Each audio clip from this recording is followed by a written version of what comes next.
સ્વાગત છે તમારું ફરી એક આજના વિડીયોની અંદર મિત્રો। આજના વિડીયોની અંદર આપણે જોવાના છીએ રેશન કાર્ડ ધારકો માટે અહીંયા દુઃખના સમાચાર છે।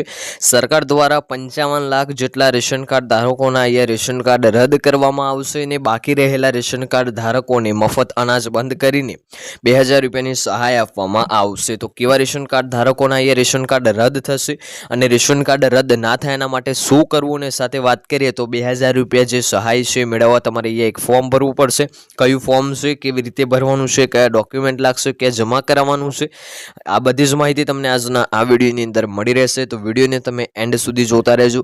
વિડીયો પસંદ આવે તો વિડીયોને એક લાઇક કરજો। તમે આપણી આ ચેનલ ઉપર નવા હોય તો ચેનલને સબસ્ક્રાઇબ કરી લેજો અને કોમેન્ટ કરીને ખાસ જણાવજો કે આપણો આ વિડીયો તમે કયા ગામમાંથી અને કયા જિલ્લામાંથી જોઈ રહ્યા છો, જેથી કરીને આપણને પણ ખબર પડે કે આપણો આ વિડીયો આ ગામ આ જિલ્લા સુધી પહોંચી રહ્યો છે।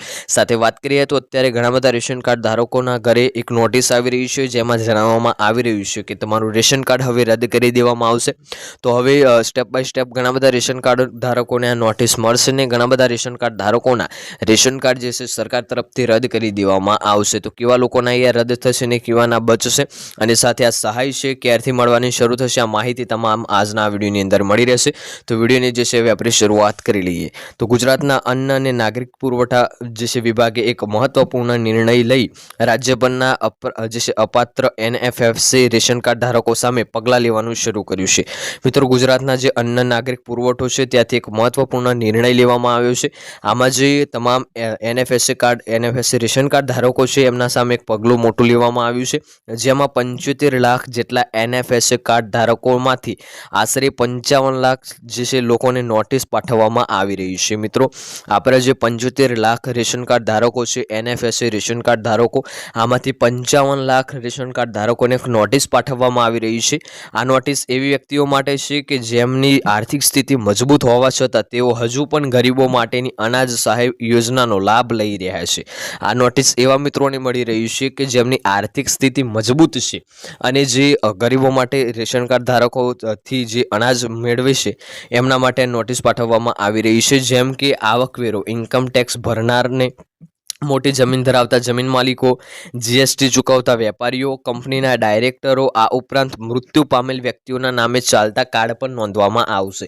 એટલે કે તમે ટેક્સ ભરતા હોય, તમારી પાસે વધારે જમીન હોય, તમે GST ચૂકવતા વેપારી હોય, તમે કંપનીના ડાયરેક્ટર હોય, અથવા તો તમે ગુજરાત સરકાર દ્વારા જે સરકારી કર્મચારી હોય, અથવા તમારી પાસે કોઈ મૃત્યુ પામેલ વ્યક્તિ એટલે કે તમારી ઘરે કોઈ મૃત્યુ પામેલ વ્યક્તિ છે એનું નામ હજુ સુધી રેશન કાર્ડમાં ચાલુ છે ને એનું નામનું હજુ અનાજ મળી રહ્યું છે, તો આવા તમામ રેશન કાર્ડ ધારકોને એક નોટિસ પાઠવવામાં આવી રહી છે અને એમની જે છે નોટિસ થકી રેશન કાર્ડ રદ કરી દેવામાં આવી રહ્યા છે। વાત કરીએ હવે આગળની, તો શું કરવું પડશે નોટિસ મળનારાઓને, એટલે કે જેને નોટિસ મળી છે અને હવે આગળનું પગલું શું લેવાનું છે।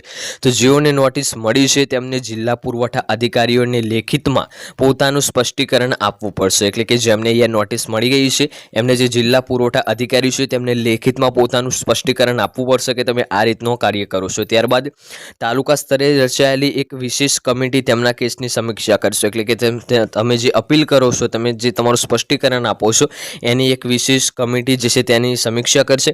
જો તેમની વાત માન્ય માનશે તો તેમનું રેશન કાર્ડ ચાલુ રહેશે। એટલે કે તમારી વાત સાચી હશે તો તમારું રેશન કાર્ડ ફરી ચાલુ કરી દેવામાં આવશે। જો સ્પષ્ટીકરણ અસ્વીકાર્ય જશે તો તેમનું નામનું નોન NFFC કેટેગરીમાંથી સ્થાનાંતરિત કરવામાં આવશે અને જે કેટેગરી છે શું છે, નોન NFFC કેટેગરી શું છે એ જોઈશું ને તેમનું રેશન કાર્ડ પણ અહીંયા રદ કરી દેવામાં આવશે।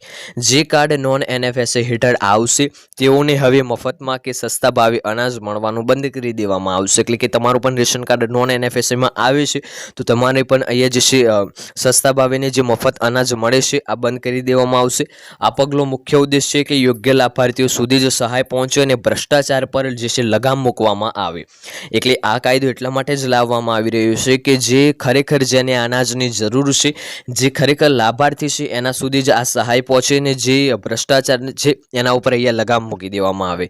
આંકડા અને મુદ્દાઓ જોવા જઈએ તો આ કાર્યવાહી સ્પષ્ટ થાય છે કે અનેક લોકોને લાંબા સમયથી ગરીબોને માટેની જે યોજના હેઠળ અનાજ મળી રહ્યું છે, ભલે તેઓ પાત્રતા ન ધરાવતા હોય. સરકારના આ પગલાંથી વાસ્તવમાં જરૂરિયાતમંદ પરિવારોને યોગ્ય રીતે સહાય પહોંચાડવા તરફ રસ્તો ખુલશે. એટલે કે એ લોકો પાત્રતા નથી ધરાવતા તો પણ આ યોજના થકી લાભ લેશે.